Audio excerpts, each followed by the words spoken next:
আমন্ত্রণ world news টুডেতে সাথে আছি আমি সারিকা তাবাসসুম। কলকাতায় হোটেল শিখা ইনে নিহত আলিমুজ্জামানের মরদেহ ভোমরা বন্দর দিয়ে দেশে পৌঁছেছে। বিকেলে বেনাপোল দিয়ে আসছে আরও 5 জনের মরদেহ। এরই মধ্যে দুই দেশের সব প্রক্রিয়া শেষে সাতক্ষীরার আলিমুজ্জামান সাজুর মরদেহ বুঝে নিয়েছে পরিবার। আসছে না রেবতী সরকারের মরদেহ, তার সৎকার কলকাতায় করা হয়েছে। অন্যদিকে দুপুরের মধ্যে দেশে পৌঁছানোর কথা রয়েছে সাভারের ব্যবসায়ী ও সাংবাদিক দেবাশিস দত্ত, তার স্ত্রীর সন্তান ও শ্বশুরের মরদেহ। এরই মধ্যে তাদের শেষ বিদায় কার্যক্রম সম্পন্ন করতে কুষ্টিয়া ও সাভারের সব ধরনের প্রস্তুতি নিয়েছে পরিবার। আরও খবর জানাবো, বেনাপোল চেকপোস্ট থেকে যুক্ত হচ্ছেন সহকর্মী তৌহিদুর রহমান। তৌহিদ, বলছিলাম বিকেলের মধ্যে আরও 5 জনের মরদেহ এসে পৌঁছানোর কথা, কখন পৌঁছাতে পারে এবং স্বজনরা অপেক্ষা রয়েছে, কথা হয়েছে কিনা আপনার তাদের সাথে? সারিকা, আপনাকে কিছুক্ষণ আগে জানাচ্ছিলাম যে 5 জনের মরদেহ বেনাপোল দিয়ে দেশে আসার কথা রয়েছে, তাদের মরদেহ ইতিমধ্যে ঠিক বেনাপোলের ওপারে ভারতীয় ইমিগ্রেশনে এসে পৌঁছেছে। 3টি লাশবাহী গাড়িতে করে মরদেহগুলি আনা হয়েছে। 3:30টার পর থেকে গাড়িগুলি আসা শুরু করে। ইতিমধ্যে 3টি অ্যাম্বুলেন্সেই 5টি মরদেহ এসে পৌঁছেছে এবং সেখানকার আনুষ্ঠানিকতা শেষ করে এপারে আসবে। আমাদের এখানে ইমিগ্রেশন সহ বিভিন্ন কর্তৃপক্ষের সাথে কথা বলে যেটা জানতে পেরেছি যে মরদেহ আনার ক্ষেত্রে যে আনুষ্ঠানিকতা আছে, দাপ্তরিক আনুষ্ঠানিকতা, সেটা সম্পন্ন আসলে একটু সময় সাপেক্ষ ব্যাপার, কিন্তু সেটাও যাতে দ্রুততার সাথে সম্পন্ন করা যায় তার জন্য ওপারে কলকাতাস্থ বাংলাদেশ যে দূতাবাসের কর্মকর্তারা তারা সেটা চেষ্টা চালাচ্ছেন এবং সেই ব্যাপারে আমরা এখন পর্যন্ত জানতে পারছি যে কাগজপত্রগুলোর আনুষ্ঠানিকতা সম্পন্নের জন্য দ্রুততার সাথে কাজ চলছে। সম্পন্ন হওয়ার পরে আগামী আধা ঘন্টা থেকে 1 ঘন্টার মধ্যে মরদেহ 5টি এপারে পৌঁছাবে এবং এপারে পৌঁছালে অতি দ্রুততার সাথেই স্বজনদের কাছে হস্তান্তর করা হবে।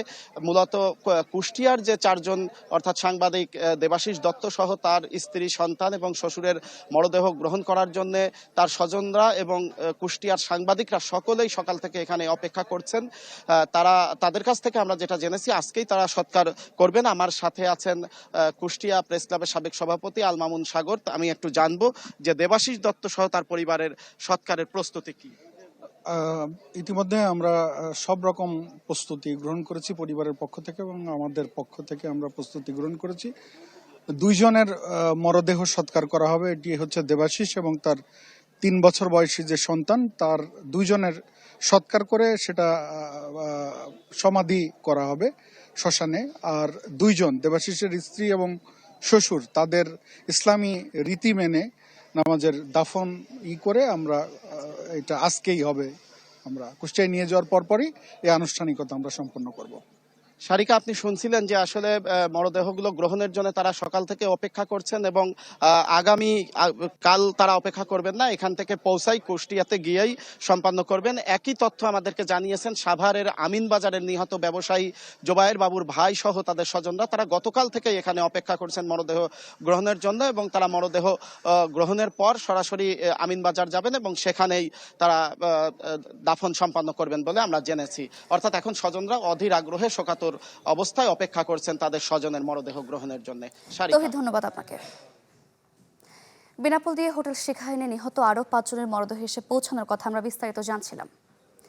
75 দেশের নাগরিকদের অভিবাসী ভিসা স্থগিত করার সিদ্ধান্ত বাতিল করেছে যুক্তরাষ্ট্রের একটি আদালত।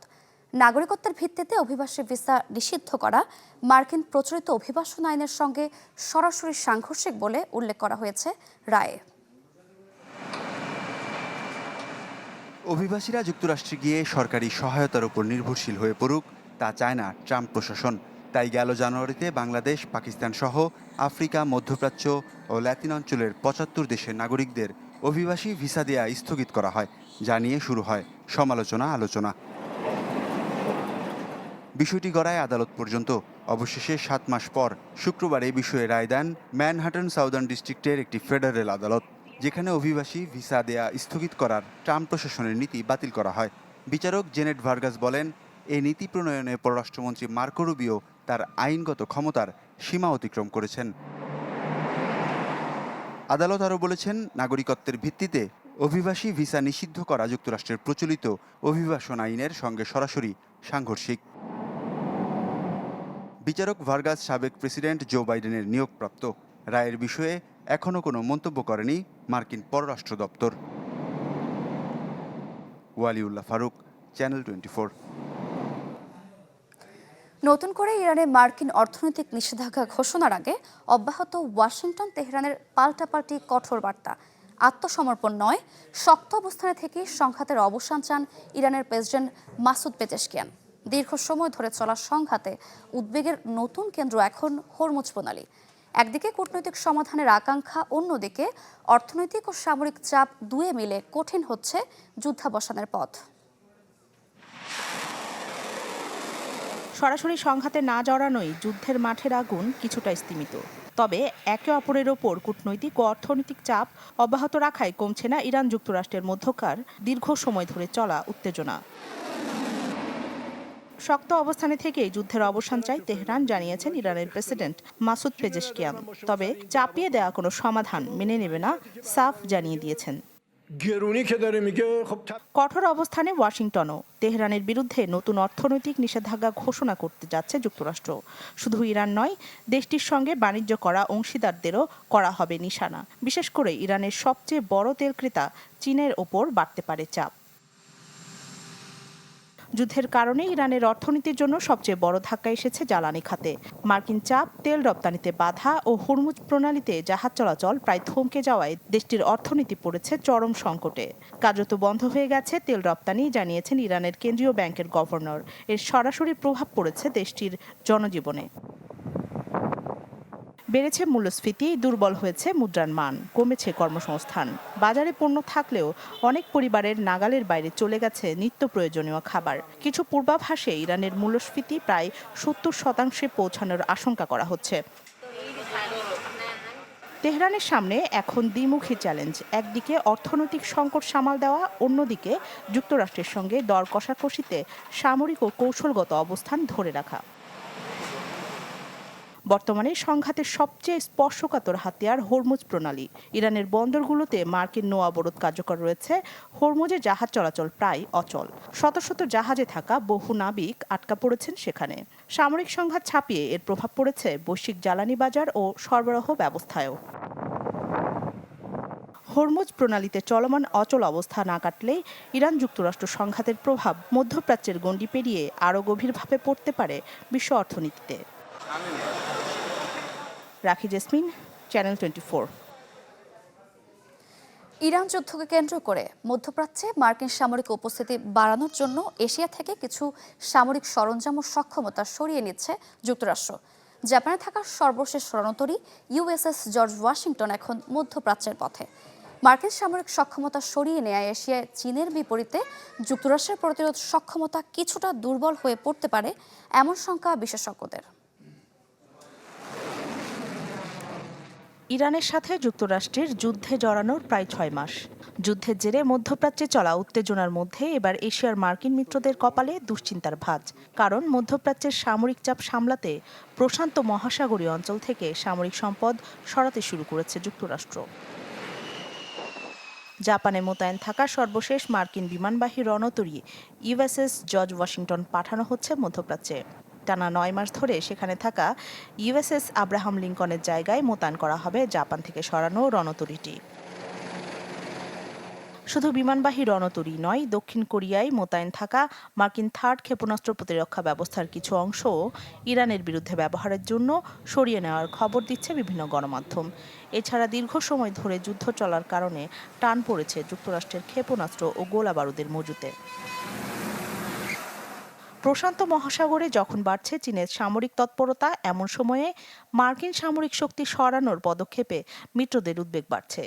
চীনের লিয়াওনিং ও শানডং বিমানবাহী রণতরী এখন নিয়মিতভাবে পশ্চিম প্রশান্ত মহাসাগরে প্রবেশ করছে। তাইওয়ানের পূর্বাঞ্চলীয় জলসীমাতেও জুন থেকে বেড়েছে চীনা কোস্টগার্ডের তৎপরতা। বিশেষজ্ঞদের শঙ্কা, এশিয়া থেকে যুক্তরাষ্ট্রের সামরিক শক্তি সাময়িকভাবে কমে গেলে চীন আরও আত্মবিশ্বাসী হয়ে উঠতে পারে। এতে তাইওয়ান, জাপান ও ফিলিপাইনের ওপর বাড়তে পারে চাপ। তবে এশিয়া থেকে পুরোপুরি সরে যায়নি যুক্তরাষ্ট্র। অঞ্চলটিতে এখনও প্রায় 3,75,000 মার্কিন সামরিক ও বেসামরিক কর্মী অবস্থান করছেন।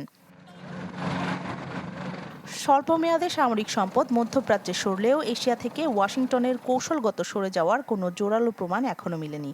বরং ইরান যুদ্ধ শেষ হলে মার্কিন বিমানবাহী রণতরী সহ গুরুত্বপূর্ণ সামরিক শক্তি আবারও এশিয়ায় ফিরতে পারে ধারণা বিশেষজ্ঞদের। রাখি জেসমিন, চ্যানেল 24। প্রশান্ত মহাসাগরে শক্তিশালী হচ্ছে এল নিনো। যুক্তরাজ্যের মেট অফিসের পূর্বাভাস বলছে 100 বছরেরও বেশি সময়ের মধ্যে সবচেয়ে তীব্র এল নিনো দেখা যাচ্ছে 2026 সালে। সমুদ্রপৃষ্ঠের তাপমাত্রা স্বাভাবিকের তুলনায় 3 ডিগ্রি সেলসিয়াসের বেশি বাড়ার আশঙ্কা রয়েছে।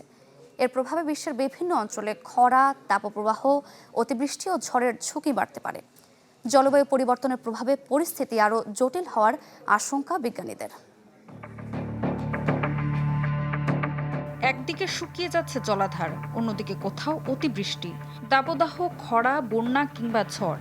বিশ্বজুড়ে একের পর এক বৈরী আবহাওয়া এখন আর বিচ্ছিন্ন নয়। এর মধ্যেই আরও বড় সতর্কবার্তা দিয়েছে যুক্তরাজ্যের মেটা অফিস। তাদের পূর্বাভাস 2026 সালের এল নিনো হতে পারে গত 1 শতাব্দীরও বেশি সময়ের মধ্যে সবচেয়ে তীব্র। সাধারণত এল নিনোর সময় প্রশান্ত মহাসাগরের পানির তাপমাত্রা বাড়ে প্রায় 1 থেকে 2 ডিগ্রি সেলসিয়াস, কিন্তু এবার তা ছাড়াতে পারে 3 ডিগ্রি সেলসিয়াস। এল নিনো হলো বৈশ্বিক জলবায়ুর একটি প্রাকৃতিক ধরন যা কয়েক বছর পর পর দেখা দেয়।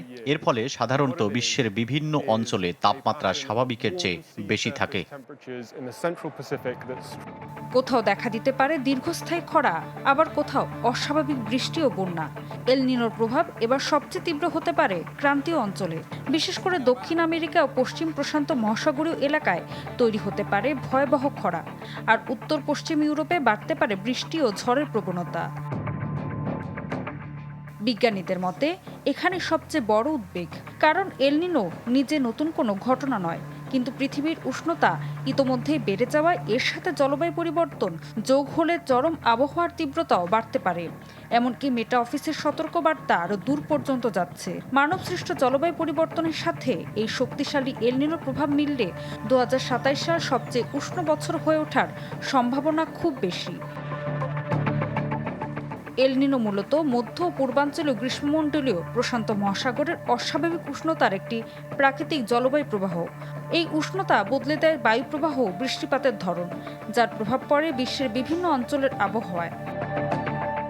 ঋতু সাহা, চ্যানেল 24। বাণিজ্য চুক্তি আলোচনা ব্যর্থ হওয়ার পর কানাডায় প্রায় $20 বিলিয়ন পণ্যে 50% শুল্ক আরোপ করেছে যুক্তরাষ্ট্র। শনিবার যুক্তরাষ্ট্রের দেয়া নির্ধারিত সময়সীমা শেষ হওয়ার পর নতুন শুল্ক কার্যকর হয়। এর আগে 3 দিন ধরে চুক্তিতে পৌঁছানোর জন্য দুই দেশের কর্মকর্তাদের মধ্যে হয় আলোচনা, কিন্তু অটোয়া সব শর্ত না মানায় চুক্তিতে পৌঁছানো সম্ভব হয়নি বলে অভিযোগ ওয়াশিংটনের।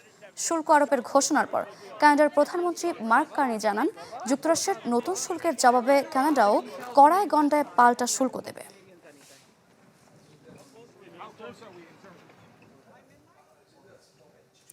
ইউক্রেনের ক্রিভিরি শহরের একটি শপিং সেন্টারে রুশ ড্রোনের জোড়া হামলায় অন্তত 15 জন নিহত হয়েছেন।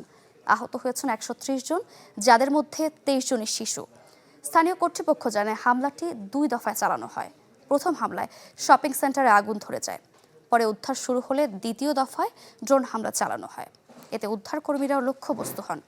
ধ্বংসস্তূপের নিচে আরও অনেকে আটকা পড়ে থাকতে পারেন আশঙ্কা করা হচ্ছে।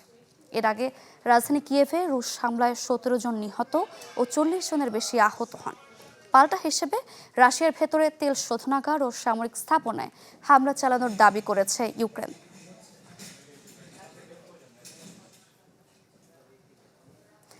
সিরিয়া যুদ্ধের আহতদের সরিয়ে নিতে ব্যবহৃত একটি ভূগর্ভস্থ সুড়ঙ্গ এখন পরিণত হয়েছে আস্ত এক জাদুঘরে। প্রায় 100 মিটার অংশে রাখা হয়েছে যুদ্ধের সময় ব্যবহৃত চিকিৎসা সরঞ্জাম, ছবি ও বিভিন্ন নিদর্শন। যুদ্ধের সময়ের বাস্তবতা পরবর্তী প্রজন্মের কাছে তুলে ধরাই এই জাদুঘরের লক্ষ্য। সিরিয়ার পূর্ব ঘৌতার কাফর বাতনা হাসপাতাল বাইরে থেকে 8-10টি হাসপাতালের মতোই, তবে নিচে রয়েছে প্রায় 1 কিলোমিটার দীর্ঘ একটি সুড়ঙ্গ। সিরিয়া গৃহযুদ্ধের সময় আহতদের এক জায়গা থেকে অন্য জায়গায় সরিয়ে নিতে এই পথ ব্যবহার করা হতো। হাসপাতালগুলো নিয়মিত হামলার ঝুঁকিতে থাকায় রোগীদের নিরাপদ স্থানে নেয়ার জন্য এটি ছিল গুরুত্বপূর্ণ যোগাযোগ পথ।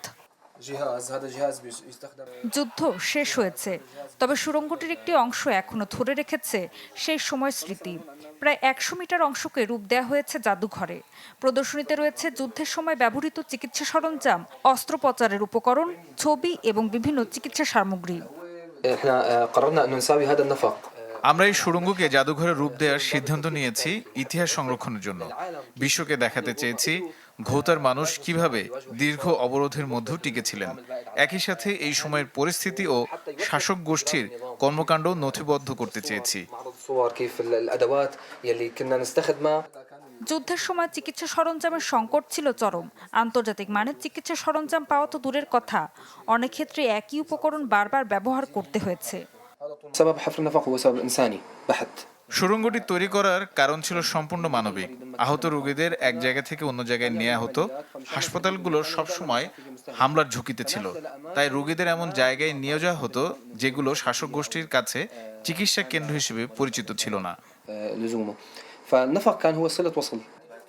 5 বছরের বেশি সময় অবরুদ্ধ ছিল পূর্ব ঘৌতা। 2018 সালে রুশ সমর্থিত সরকারি বাহিনীর অভিযোগের পর বিদ্রোহী ও তাদের পরিবারের সদস্যদের অনেককে উত্তর সিরিয়া সরিয়ে নেওয়া হয়। এই দীর্ঘ সংঘাতে প্রাণ হারিয়েছেন কয়েক লাখ মানুষ। ঘৌতা সহ বিদ্রোহী নিয়ন্ত্রিত এলাকায় রাসায়নিক অস্ত্র ব্যবহারের অভিযোগও ওঠে। সরকারি বাহিনীর বিরুদ্ধে সারিন ও ক্লোরিন ব্যবহারের তথ্য উঠে আসে জাতিসংঘ ও রাসায়নিক অস্ত্র নিষিদ্ধকরণ সংস্থার তদন্তে। ঋতু সাহা, চ্যানেল 24। বুলগেরিয়ার রিলা পাহাড়ে ভিন্নধর্মী আচার অনুষ্ঠানে ডিভাইন নিউ ইয়ার উদযাপন করেছেন ইউনিভার্সাল হোয়াইট ব্রাদারহুডের অনুসারীরা। সাদা পোশাকে হাজারো মানুষ অংশ নেন বিশেষ নৃত্য প্রার্থনায়। তাদের বিশ্বাস, এই আচার প্রকৃতি ও মহাজাগতিক শক্তির সাথে সংযোগ তৈরি করে। চারিদিকে পাহাড় আর সবুজের বিস্তীর্ণ প্রান্তর, তার মাঝে সাদা পোশাকে সারিবদ্ধ শত শত মানুষ, কারো হাতে বাদ্যযন্ত্র, কারো চোখে ধ্যানের স্থিরতা। এভাবে বুলগেরিয়ার রিলা পাহাড়ে শুরু হয় ইউনিভার্সাল হোয়াইট ব্রাদারহুডের বিশেষ আয়োজন ডিভাইন নিউ ইয়ার উদযাপন। 3 দিনের এই আয়োজনে অংশ নেন কয়েক হাজার অনুসারী। গান, প্রার্থনা আর ছন্দময় শরীরচর্চায় তৈরি হয় এক অন্যরকম পরিবেশ। অনুসারীদের কাছে এটি শুধু নৃত্য নয়, বরং আত্মিক শক্তির সাথে সংযোগের একটি মাধ্যম। হোয়াইট ব্রাদারহুডের ইতিহাস মহাবিশ্বের একেবারে সৃষ্টি লগ্ন থেকেই চলে আসছে। আমরা এই ব্রাদারহুডের বিনীত শিক্ষার্থী হিসেবে নিজেদের মনে করি। খ্রিস্টীয় বিশ্বাসের সাথে ভারতীয় মর্মীবাদের নানা ধারণার সমন্বয়ে গড়ে উঠেছে এই আধ্যাত্মিক আন্দোলন। অনুসারীদের বিশ্বাস, তাদের গুরু পিটার দেউনভের শিক্ষা মানুষকে প্রকৃতি, আত্মা এবং মহাজাগতিক শক্তির আরও কাছে নিয়ে যায়। মাঠ জুড়ে তৈরি হয় এক প্রকার বৃত্ত। নির্দিষ্ট ভঙ্গিতে এগিয়ে চলেন অংশগ্রহণকারীরা, কারো হাত ওপরে, কারো 2 হাত ছড়িয়ে। তাদের প্রতিটি পদক্ষেপের সাথে মিলিয়ে চলে সঙ্গীত। 1922 থেকে 1944 সালের মধ্যে বুলগেরীয় আধ্যাত্মিক গুরু পিটার দেউনভ এই পানেও রিদমি পদ্ধতি তৈরি করেন বলে অনুসারীদের বিশ্বাস। আমার কাছে প্যানিউরিদমই হলো বিভিন্ন স্তরে একে অপরের সাথে সংযোগ স্থাপনের একটি মাধ্যম।